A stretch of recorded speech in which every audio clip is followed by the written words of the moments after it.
Instead of putting it in an applicator bottle with water and diluting it, like my hair literally burnt off. Hard banana and avocado in my hair.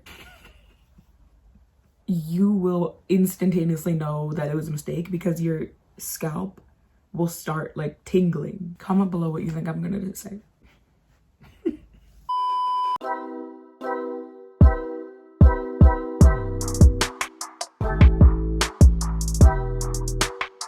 Hey guys, welcome back to my channel. Today's video is going to be yet another worst natural hair mistakes ever video because I was just really thinking about all the natural hair mistakes I've made. I've made so many in my life and it caused me to be at, when I pulled down my hair, it was collarbone length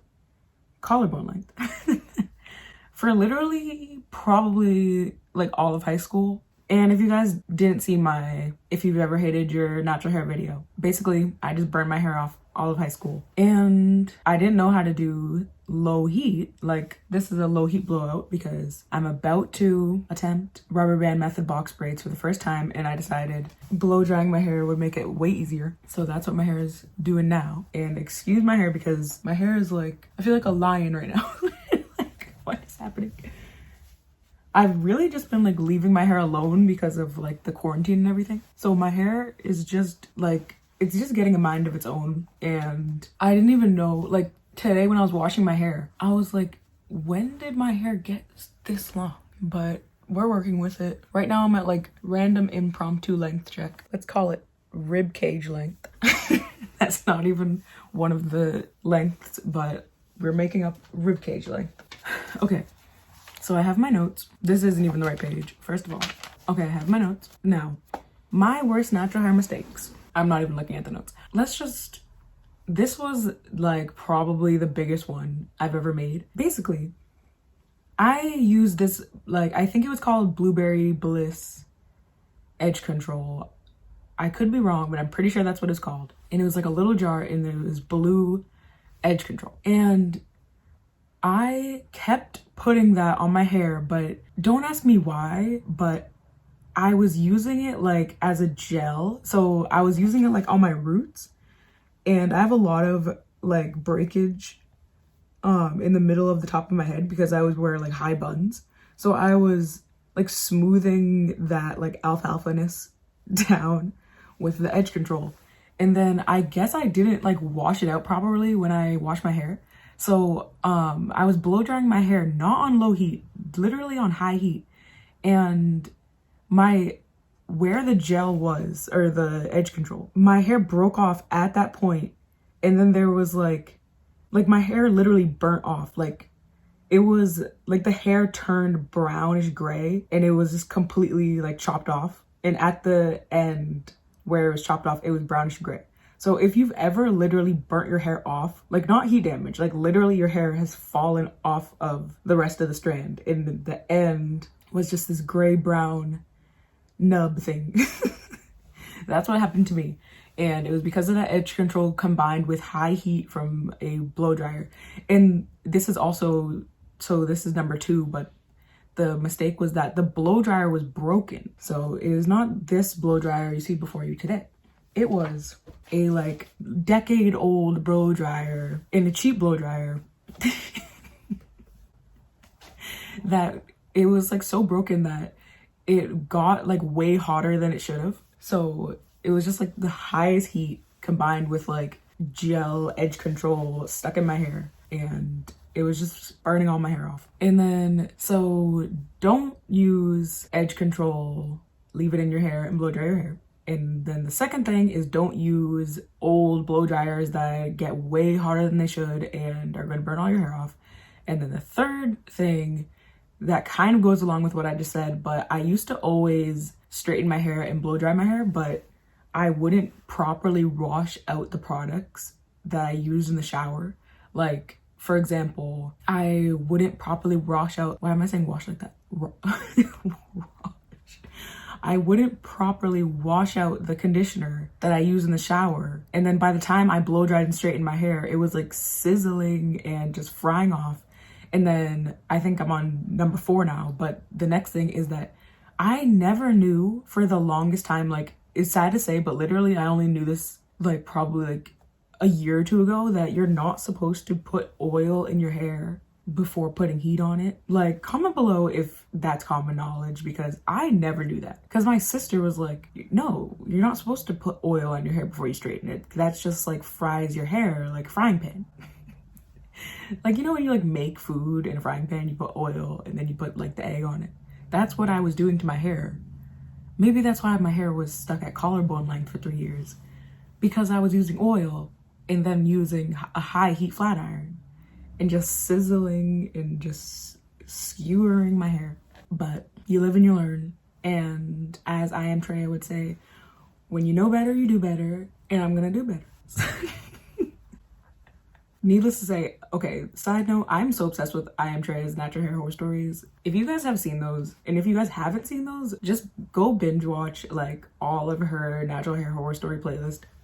Like, that is literally the most entertaining thing. If you like videos like this, like natural hair mistakes, that playlist is hilarious, because basically her subscribers send in their worst natural hair horror story to her email, and then she reads them, and it's just so hilarious. Okay, anyway, and also if you guys haven't seen my How I Ruined My Hair video, I had this whole ordeal where I just destroyed my hair, and like my hair turned into a Brillo soap pad. But I did get my hair back on track. But if you guys want to see how that happened, then I'll link that video above, wherever you link it above. And also I did make a worst natural hair mistakes video. It was one of my first videos, so I'll also link that above, and all the videos will also be linked in the description box. Okay, so next, I think we're on number 5, but the next is that my hair was just always dry. Like, I would literally wash my hair, so shampoo and condition, get out of the shower, take a huge glob of Eco Styler gel, the olive oil one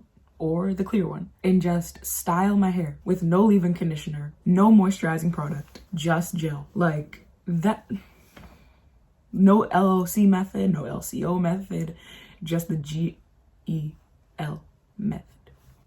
Needless to say, my hair was so dry, it was so crispy.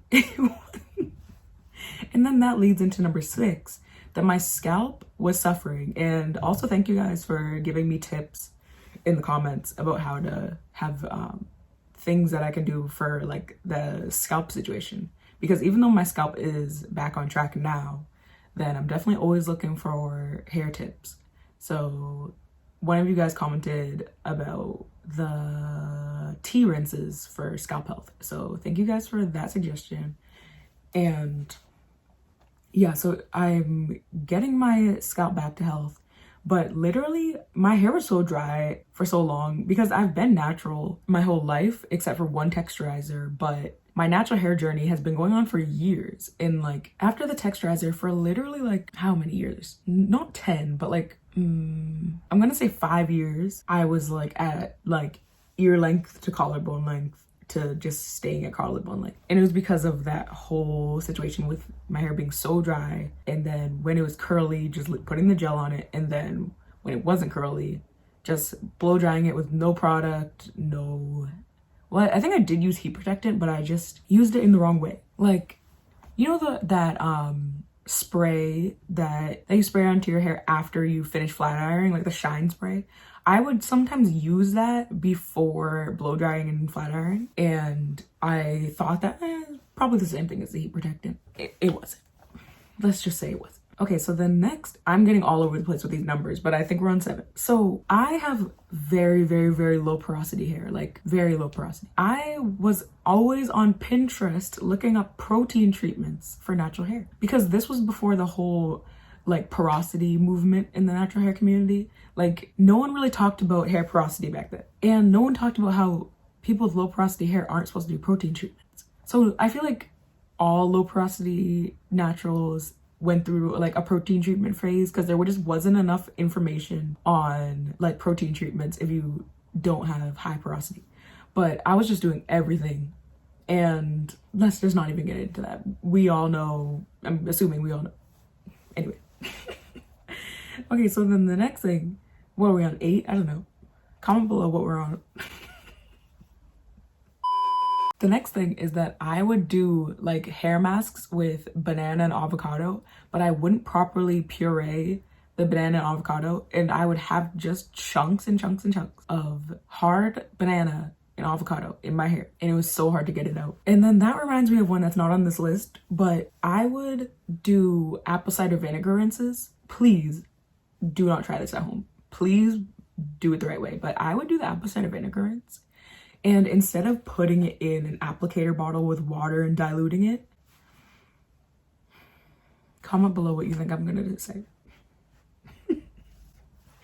I would take the huge apple cider vinegar jug in the shower and pour it onto my head, burning my head, burning my scalp. It's apple cider vinegar. People use apple cider vinegar to unclog their drains, and I was pouring it onto my head. That was a big no-no. And then the next thing, and I'm still guilty of this because literally one of the most popular videos on my channel is deep conditioner as my leave-in, but it has to be the right deep conditioner, because if you use the wrong deep conditioner as a leave-in, you will instantaneously know that it was a mistake, because your scalp will start like tingling. And if you know, you know. And if you don't know, just trust me. But if you want to use the deep conditioner as a leave-in, you didn't hear it from me, but use the Shea Moisture Manuka Honey, like the one in the pink jar, that hair mask. That literally the whole quarantine, like from like March to June, I say literally too much, but I literally put that hair mask into my hair. My mom cornrowed my hair into 4 cornrows, and I said literally again, I just left my hair like that for 2 weeks at a time. And that's why my hair has grown so much, because I just kept that hair mask in and put my hair in cornrows and didn't touch it and just left it alone. Okay, and then the next one, what are we on, 9, 10, something like that, is I would do Bantu knot outs. But if you've ever done Bantu knot outs on dry hair or wet hair, or just on hair that you didn't trim your ends and you didn't have the healthiest ends, when you tighten the Bantu knot and then wrap it up, the end can just snap off. Like the end of the hair in the section can just snap if you do it too tight or too rough. But I didn't even, like, I've always cared about like growing long hair, but I wasn't really like serious about it, because whenever that happened, I was like, whatever. Like I was just doing the Bantu knot, snapping my hair off. This was just like, just every day. And whole nother video, but I worked at a toy store, and whole nother video. If you guys want a video on like basically my job, horror stories, because I'm an interesting employee sometimes, not the best employee other times, but at this particular job I was a pretty bad employee. I tried my best, but it just never turned out the way I wanted it to. I was just very incompetent at that job. But I always did Bantu knot outs every day before work, because I wanted to have this specific look. Like, this is a whole nother video. But I do have a video on my channel about how to be confident, and I was not confident in my natural curl pattern at this time when I think I was like 17. But I always wanted the like Bantu knot out curl pattern, and I also have a Bantu knot out tutorial video, link in the description box. But there's gonna be so many links in the description box in this video, but just go binge watch everything. But this was literally so bad, but I would use the thing I used. I kind of mentioned this in my how to grow long hair video, but the product I used for the Bantu knots to make my hair really have a lot of hold and to be really shiny, and this happens to be here because it's a heat protectant, and I just did this low heat blow up. This is what I used as my product for my Bantu knot out. Comment below why that makes no sense. Many answers will be acceptable, because there's no way on earth that makes any sense. Young Felicia was just a very interesting individual, and current Felicia is pretty interesting as well, but a whole nother video. I'm trying my best. I'm trying. Okay, and then the next one is, you guys already know my biggest, most horrible hair mistake was the Maxi Glide. And the Maxi Glide is basically a flat iron that has little bumps in the panels that basically comb your hair as you press the hair down. But it doesn't really comb your hair, it just breaks your hair off as you press it down.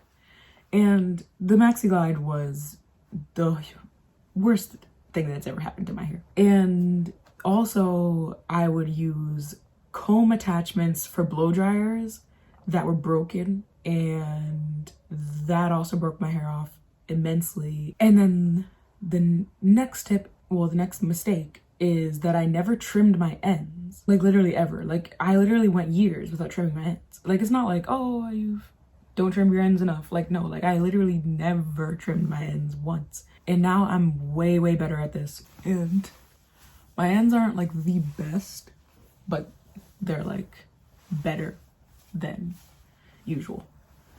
And the second to last tip is that, again, with the protein treatment thing, like I was trying to do treatments on my hair that would make it healthier. Like I was on the right track, but I just didn't understand that my hair was low porosity and you can't do protein treatments for that.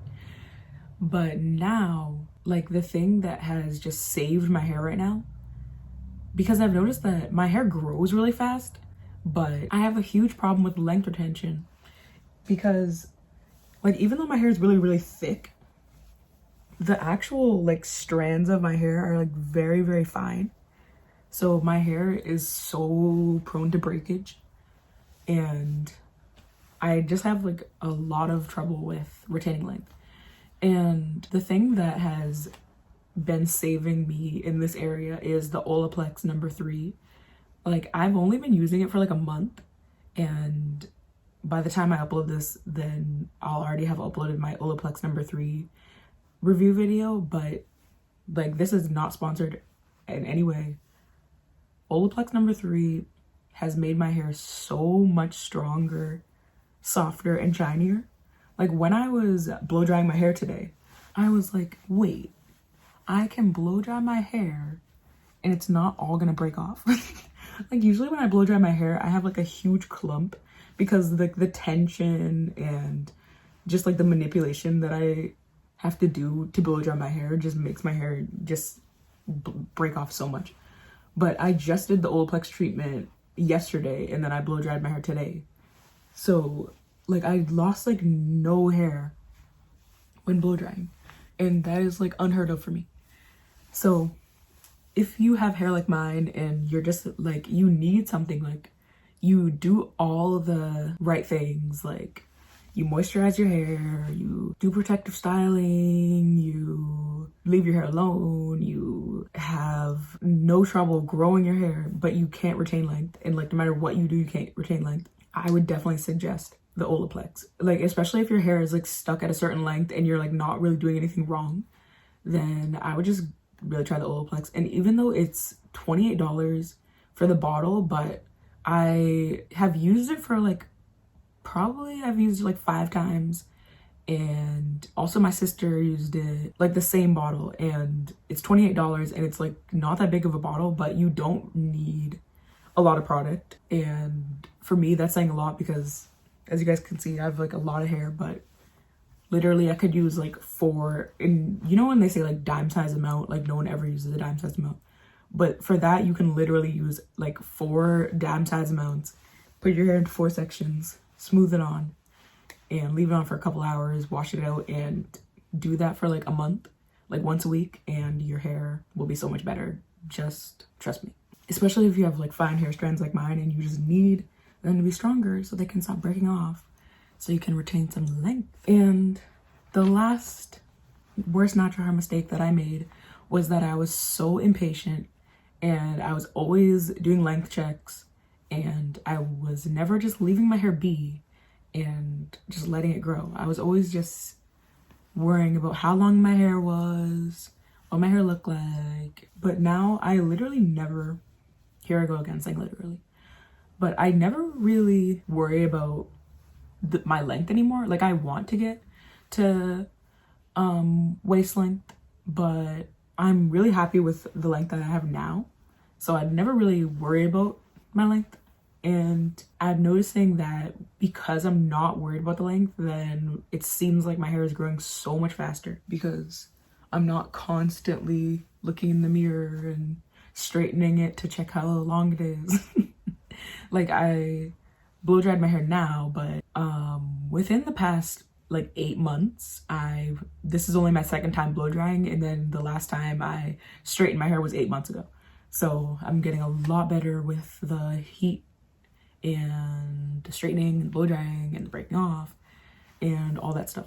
So guys, that was all of the worst natural hair mistakes I've ever made. And if you guys have any other worst natural hair mistakes that I didn't mention in this video, make sure to comment them down below. Or if you related to any of these mistakes, also comment down below. And subscribe to my channel for more natural hair videos, beauty videos, and lifestyle. And I will attempt the rubber band method box braids on this blowout. So make sure to subscribe and stay tuned for that. And I'll see you guys in my next video. Bye guys.